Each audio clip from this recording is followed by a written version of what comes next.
সবাইকে good morning. কেমন আছেন সবাই? আজকের মঙ্গলবার, তবলার মাস্টারমশাই এসেছেন, এই যে চা বানাচ্ছি। আজকের ভোর থেকেই ওয়েদার ভীষণ খারাপ, বৃষ্টি হচ্ছে টিপটিপ করে। আজকের ভেবেছিলাম শাশুড়ি মাকে দেখতে যাব, কিন্তু যা ওয়েদার, দেখা যাক বেলার দিকে কি হয়। এখন তো 8টা বাজে।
এই তো টিফিনের জন্য আলুর তরকারি বানাচ্ছে।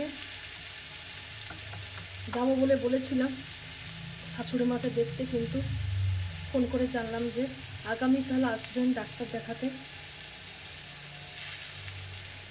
ডাক্তার বলেছিলেন 15 দিনের মধ্যে আবার দেখাতে। 15 দিন হয়ে গেছে। হলুদ গুঁড়ো, লঙ্কা গুঁড়ো, জিরে গুঁড়ো দিয়ে দিলাম, একটু ধনে গুঁড়ো দিয়ে দিলাম, টমেটো দিয়ে সমস্ত মশলার আলুটা কষিয়ে নিয়েছি। যে পাশে গরম জল করে রেখেছিলাম। আজ কি রান্না করছি দেখাই। পটল ভাজা করেছি, ঢ্যাঁড়স ভাজা করেছি। এই যে মাশরুম রান্না করব। মাশরুমটাকে কেটে ধুয়ে লবণ, হলুদ গুঁড়ো, লঙ্কা গুঁড়ো, জিরে গুঁড়ো, ধনে গুঁড়ো, তেজপাতা, সর্ষের তেল, একটু মিষ্টি সব মেখে রেখেছি। প্রায় আধ ঘন্টা হয়ে গেছে।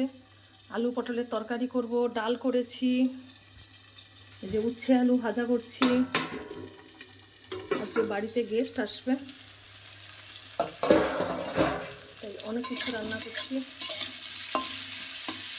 মাশরুম রান্নার জন্য এই যে মশলাটা পেস্ট করে নেব। এই যে টমেটো আর এই যে কাজু বাদাম ভিজিয়ে রেখেছিলাম, কাজু বাদাম, এই যে কয়েকটা কাঁচা লঙ্কা, 4টে কাঁচা লঙ্কা, পরিমাণ মতো আদা, একসঙ্গে সব পেস্ট করে নেব।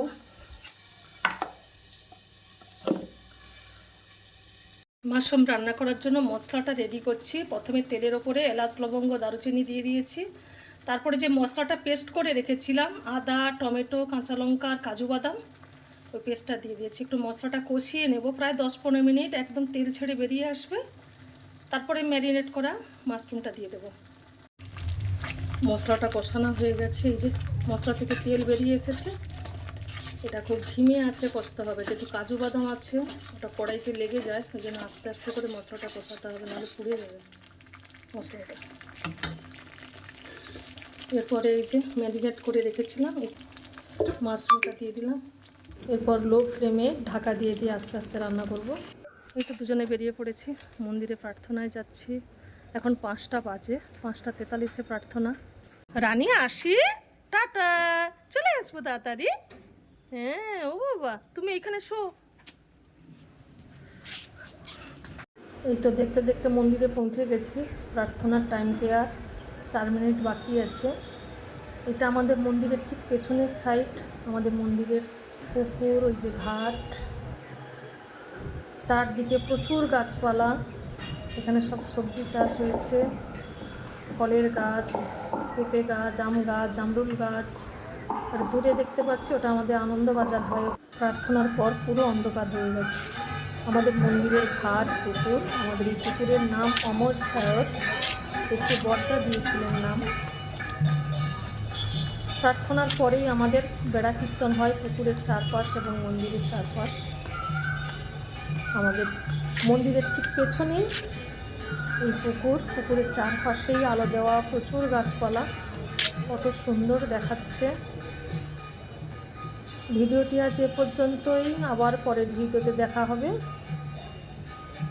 সবাই আসবেন আমাদের কাকদ্বীপ সৎসঙ্গ বিহার মন্দিরে, সবার আমন্ত্রণ রইল। সবাইকে জয় গুরু।